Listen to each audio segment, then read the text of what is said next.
오늘 말씀은 하나님을 찾는 신앙이라는 제목으로 말씀을 나누려고 합니다.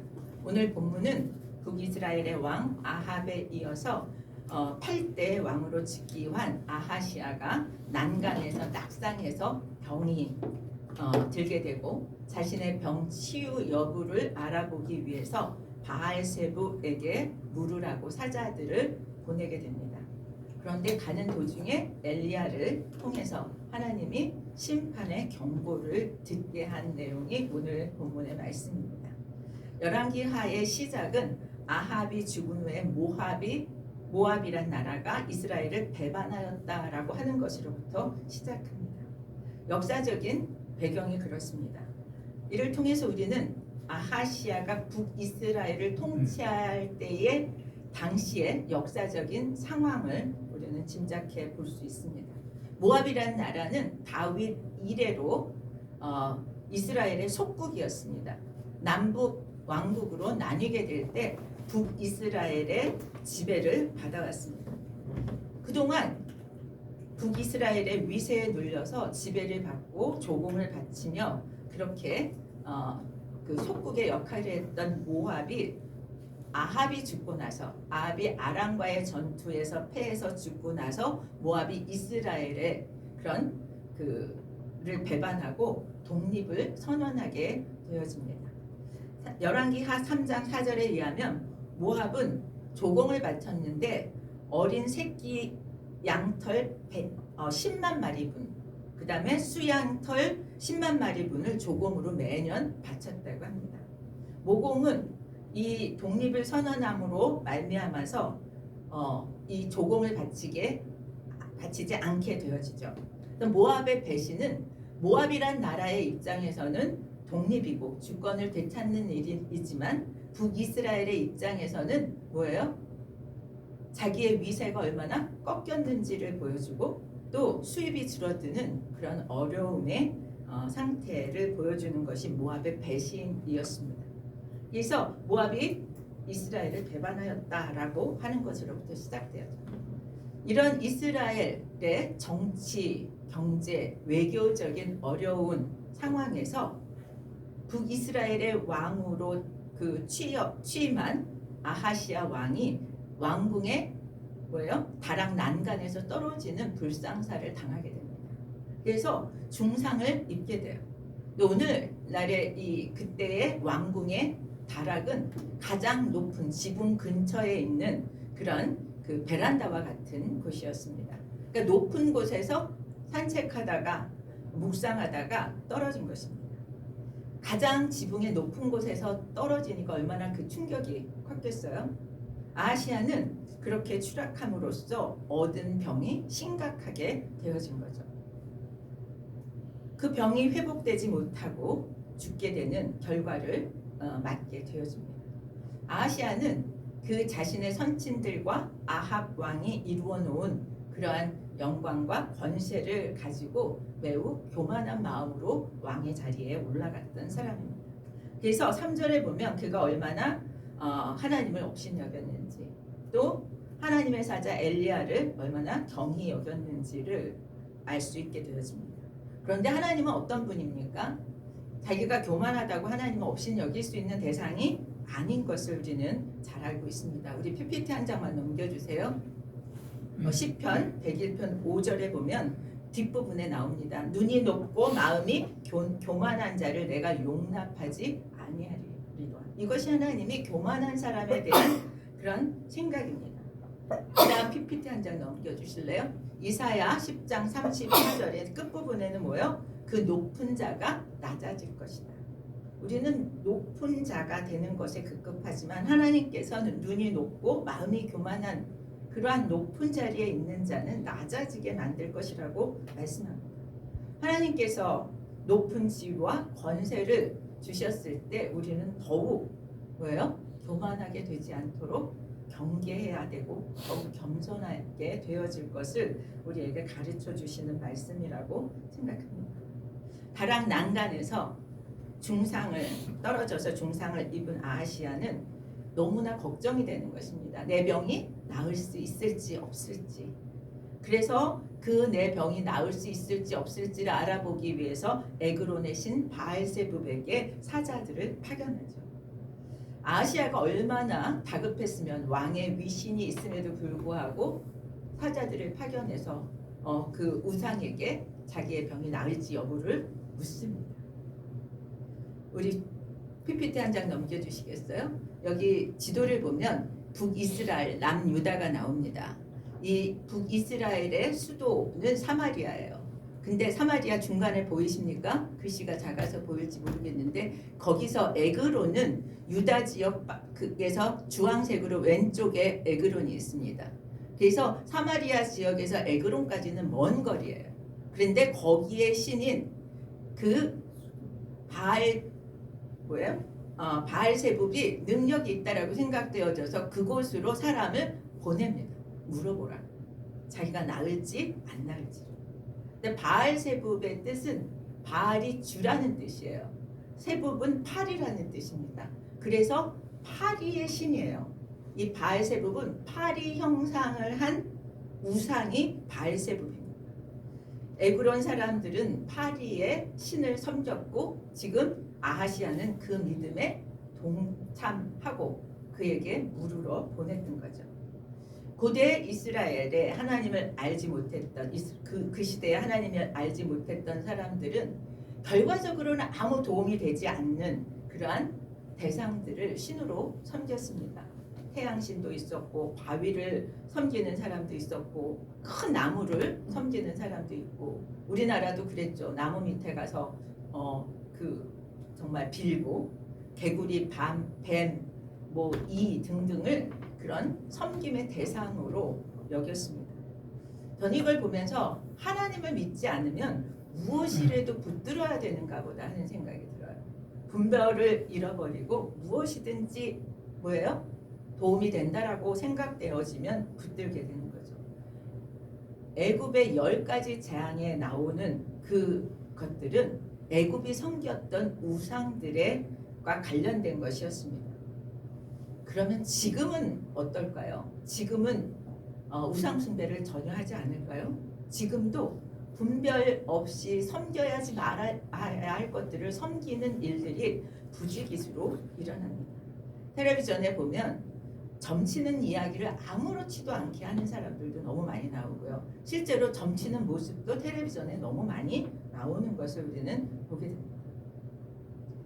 세상적으로 아무리 지혜롭다고 해도 아무리 놀라운 성취를 했다고 해도 성경은 하나님을 믿지 않고 우상을 섬긴다면 어리석다라고 얘기합니다. 우리는 어리석은 거에 기준을 뭐에 두는지 우리는 예수를 믿는 사람들은 그래서 가치관이 세상과 달라요. 세상에서는 어리석음의 기준이 성적이 좋지 않거나 또는 세상에서 그렇게 탁월하지 못하거나 그러면 어리석은 사람이라고 얘기할 때가 많이 있습니다. 어리석음의 기준은 공부를 잘하고 똑똑하냐의 문제가 아닙니다. 우상을 숭배하느냐 하나님을 섬기느냐 이것의 기준에 의해서 어리석냐 지혜롭냐를 결정합니다. 여러분 우리는 지혜롭습니까? 아멘이어야죠. 우상을 섬기지 않고 하나님을 섬기고 예배하는 자가 지혜자인 줄 믿습니다. 왜냐하면 지혜의 신인 성령께서 우리 안에서 지혜로 우리를 이끌어 가시기 때문인 줄 믿습니다. 그래서 우리는 우리 스스로에게 성령을 의지하고 성령의 인도함을 받는 우리는 하나님의 지혜를 힘입어서 살아갑니다. 아시아가 사자들을 보내서 에그론의 신 바알세붑에게 묻게 한 것은 하나님을 믿지 않고 우상을 숭배하는 사람이라는 것을 나타내는 증거입니다. 우리 아하시아가 어떤 사람인지 열왕기 하에 말씀이 나옵니다. 하나 더 넘겨주실래요? 우리 한번 같이 읽어볼까요? 그가 여호와 앞에서 악을 행하여 그의 아버지의 길과 그의 어머니의 길과 이스라엘에게 범죄하게 한 느밧의 아들 여로보암의 길로 행하며 바알을 섬겨 그에게 예배하여 이스라엘의 하나님 여호와를 노하시게 하기를 그의 아버지의 온갖 행위같이 하였더라. 지금 아하시아가 어떤 사람인지를 설명합니다. 그의 아버지 아합에 살았던 길 그대로 그의 어머니 이세벨, 그 이방 여인이죠. 이세벨의 그런 길을 살았던 길을 갔고, 그 다음에 여로보암, 북이스라엘을 시작했던 여로보암, 우상 숭배를 시작했던 여로보암의 길로 행했다. 그래서 뭐를 예배해요? 바알을 예배했다라고 얘기합니다. 그 결과가 뭐예요? 하나님을 노하시게 하는 그런 아버지가 했던 일을 계속 이어가고 있다라고 하는 얘기를 하고 있습니다. 여기서 신기한 게 있어요. 아하시야는 아합, 자기 아버지의 모든 행위와 비참한 결말을 다 보았습니다. 그 아합의 비참한 결말이 우상 숭배에 있었다는 것도 알았을 거라는 거예요. 아합의 죽음이 우상 숭배에 대한 하나님의 심판이라고 해석하지 않는데 문제가 있었습니다. 분명히 아버지의 그런 말로를 보았음에도 불구하고 자기는 그 길을 계속 갔다는 거죠. 아하시야가 아합에게 엘리야가 한 경고를 알았어요. 왜냐하면 자기에게 죽음의 선언을 하는 사자들에게 묻잖아요. 이 말을 한 사람이 누구냐? 그랬더니 그의 외모를 물어보니까 털옷을 입은 사람이고 가죽띠를 띄었다라고 하는 얘기를 들을 때 엘리야임을 알아차립니다. 그것을 보면 아하시야는 엘리야가 누구인지, 아합이 어떤 경고를 들었는지 하는 것들을 알았습니다. 아하시야가 그렇다면 아버지 아합의 죽음이 엘리야가 하나님의 심판 선고를 했고 그것이 자기 아버지를 죽게 했다라고 하는 것을 인정하고 아버지의 죄악을 반복하지 말았어야 했다는 거죠.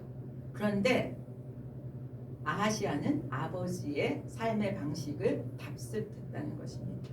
왜 똑같이 잘못된 일을 답습할까요? 우리는 그래서 정신을 똑바로 차려야 된다고 생각합니다.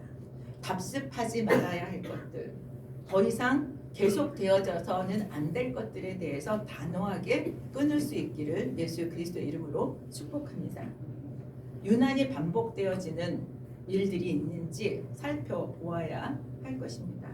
우리가 어떤 것에 취약한지. 죄는 호락호락 깨달았다고 물러가지 않습니다. 우리는 우리가 죄를 통제할 수 있다라고 생각하는데 그렇지 못할 때가 많이 있습니다. 아시아도 자기 아버지의 죽음이 어떻게 이루어졌는지 알았지만 아합 가문에 뿌리 내려진 그런 죄가 그를 죄의 길로 가게 만들었습니다. 죄에 대해서 확실한 태도를 갖지 않으면 계속 반복되어지는 것을 우리는 정말 끊어내야 되는 줄 믿습니다. 첫째는 처음부터 근처에도 가지 말아야 한다는 거죠. 확실하게 끊어내기로 결정해야 합니다. 근데 확실하게 죄를 끊는 방법은 첫째는 신속한 회개입니다. 빨리 회개하고 돌이키는 것입니다. 돌이킬 뿐만 아니라 죄를 미워해야 됩니다. 그래야 타협하지 않기 때문입니다. 죄를 그냥 타협하고 놔두면 죄의 뿌리가 깊게 내려지기 때문에 그렇습니다. 잡초가 뿌리째 뽑지 않으면 뿌리가 깊이 내려가서 나중에 뽑으려고 그러면 뽑아지지 않는 것과 마찬가지라는 거죠. 도저히 우리 힘으로 제거할 수 없는 상태까지 갈 수 있다는 것입니다. 지금 아하시야의 상태가 그런 상태였다는 거죠.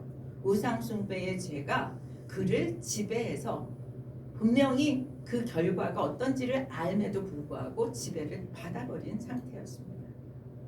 6절에 보면 아하시야가 보낸 사자들이 중간에 돌아와서 아하시야에게 이야기합니다.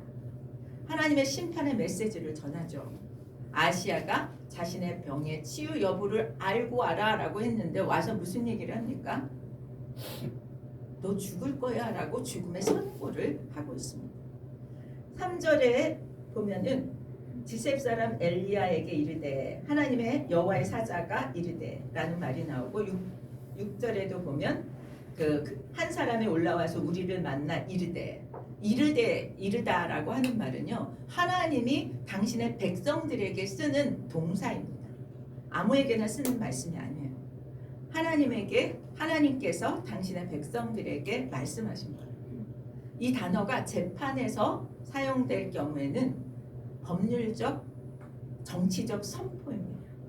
그래서 여호와의 사자가 엘리야에게 한 이야기는 아하시아 왕을 향해서 하나님이 심판하신다라고 하는 이야기입니다. 아하시아의 사자들이 전해진 하나님의 말씀은 아하시아에게는 청천벽력이 되었을 거예요. 회개하지 않고 완악한 아하시아가 맞게 되는 모습을 보여주는 말씀입니다. 이 말씀이 잠언에서 어떻게 표현되는가 보면 한 장만 넘겨주세요. 우리 같이 보면 자주 책망을 받으면서도 목이 곧은 사람은 갑자기 패망을 당하고 피하지 못하리라. 피할 겨를이 없이 어려움을 만난다라고 얘기합니다. 우리 아하시아가 말을 전한 사람이 누구인지 묻죠. 엘리야에 대해서 자세히 묘사하고 아하시아를 질책한 사람이 다름 아닌 털이 많고 가죽띠를 띠며 살았던 디셉 사람 엘리야임을 알게 됩니다. 엘리야가 누구입니까? 엘리야라고 하는 이름은 나의 하나님은 여호와이시다 이런 뜻이에요. 그리고 그의 이름처럼 하나님이 여호와이심을 구현하는 그런 삶을 사는데 전 생애를 바쳤던 사람입니다. 그가 한 사역을 보면 이스라엘에 3년 반 동안 가뭄이 있을 것이라고 하는 그런 예언을 했습니다. 두 번째는 이세벨의 상에서 먹던 바알과 아세라의 선지자들 850명과 그 갈멜산 대결에서 그들을 쳐 죽였습니다. 세 번째는 나봇의 포도원을 빼앗은 아합에게 아합 왕을 질책했고 하나님을 멸시한 아하시아 왕에게 죽음의 선언을 하게 되고 마지막 그의 죽음은 뭐예요? 죽지 않고 회오리 바람을 타고 하늘로 승천했던 모든 선지자들의 대표자였습니다. 반면에 아하시아는 어땠습니까? 그는 하나님을 거절했습니다. 파리 형상을 한 우상을 대신 숭배했습니다. 그것은 하나님이 당신의 백성에게 표현했던 사랑을 거절한 것이었습니다. 하나님은 이런 배신을 용납하지 않으시죠. 하나님은 자기 백성을 사랑하시고 그 백성들의 하나님이 되어주시고자 하는데 자신을 배신하는 것들에 대해서 그런 사람들에 대해서 질투하시고 분노하십니다.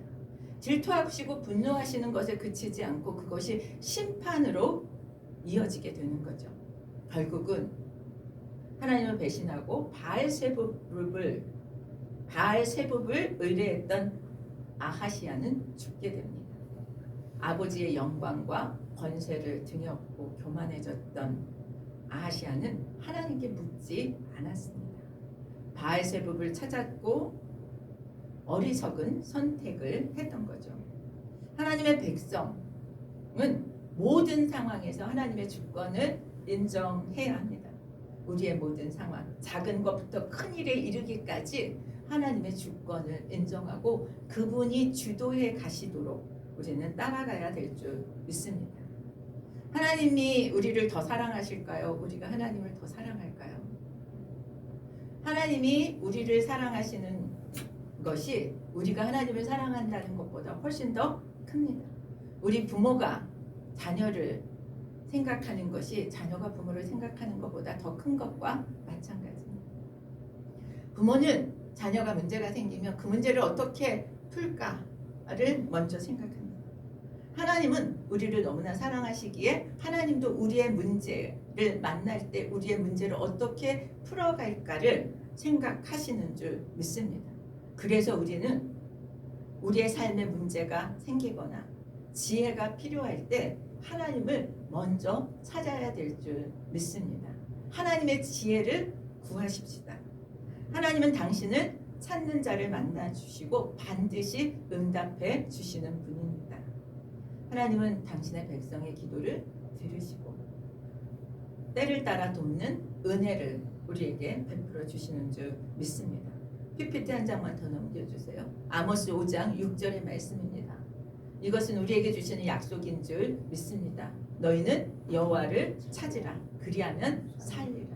우리가 사는 방법은, 사는 길은 여호와를 찾는 길인 줄 믿습니다. 우리는 하나님을 찾고 구하는 일을 무엇보다 우선하게 되기를 축복합니다.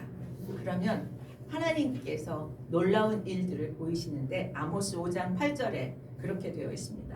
사망의 그늘을 아침으로 만드시고 낮을 어두운 밤으로 바꾸시며 바닷물을 지면에 쏟으시는 여호와 하나님을 찾으라. 여러분, 찾는 자는 만나 주신다고 말씀하셨습니다. 만나서 우리에게 주시는 것은 생명과 구원인 줄 믿습니다. 저는 오늘 한 예화를 같이 나누면서 말씀을 맺으려고 합니다. 사업을 매우 잘하는 대표 CEO가 있었습니다. 그는 다른 사람과 사업하는 방법이 달랐다고 합니다. 그는 술도 마시지 않고 골프도 안 치는데 사업을 매우 잘했습니다. 어떤 사람이 그에게 당신은 골프도 안 치고 또 술도 안 마시는데 어떻게 이렇게 사업을 잘하냐고 물었습니다. 그는 자신의 비밀을 말해주었다고 합니다. 자신은 오너를 만나서 비즈니스를 한다고 얘기를 합니다. 오너의 관심은 일을 잘하는 것이지 골프를 치고 술을 마시고 접대하는 일이 아니라는 것입니다. 그런데 문제는 그 오너를, 상대방 기업의 오너를 만나는 일이 쉽지 않다는 거죠. 직원들과 일을 하려면 술도 마셔야 되고 골프로 접대도 해야 되고 또는 리베이트도 해서 그 직원들의 뒷돈도 챙겨줘야 하지만 오너랑 비즈니스를 하면 그렇지 않다라고 하는 것입니다. 그러면서 그 사람 얘기는 저는 평소에 기도를 많이 합니다. 그러면 하나님이 지혜를 주셔서 오너를 만날 수 있는 기회를 갖게 되어진다. 그렇게 이야기하는 것을 우리는 그 예화로 제가 보았습니다. 여러분, 우리가 만나야 할 오너는 하나님 아니십니까? 우리가 어려움을 만나고 걱정이 있고 근심이 있고 해결해야 될 문제가 있다면 다른 사람들이 하는 방식으로, 세상 방식으로 처리하려 하기보다 우리의 삶의 진정한 오너가 되시는 하나님을 직접 만날 수 있게 되기를 예수 그리스도 이름으로 축복합니다. 하나님을 만나서 그분에게 우리의 사정을 얘기하고 이 문제를 어떻게 풀까를 의논하면 그분께서 우리를 인도해 주십니다. 하나님이 온 세상을 만드시고 지금도 섭리하시는 것을 믿으십니까? 그러면 세상 방식을 찾지 않고 하나님을 찾는데 우선 순위를 두기를 축복합니다. 왜냐하면 모든 문제의 답을 하나님이 가지고 계시기 때문입니다. 하나님을 가까이 하고 하나님을 찾고 하나님을 의지하는 것이 우리의 삶의 자세가 되어야 할 뿐만 아니라 우리 인생 중에 겪는 다양한 문제의 해결책과 지혜를 얻는 유일한 길이라고 믿으시기를 축복합니다. 우리 인생의 오너이신 하나님을 찾는 믿음의 사람들이 되기를 축원드립니다. 우리의 문제를 하나님께 의뢰하고 하나님의 응답이, 하나님의 인도가 체험되어지기를 예수 그리스도의 이름으로 축원드립니다. 우리 다 함께 일어나서 370장 보겠습니다.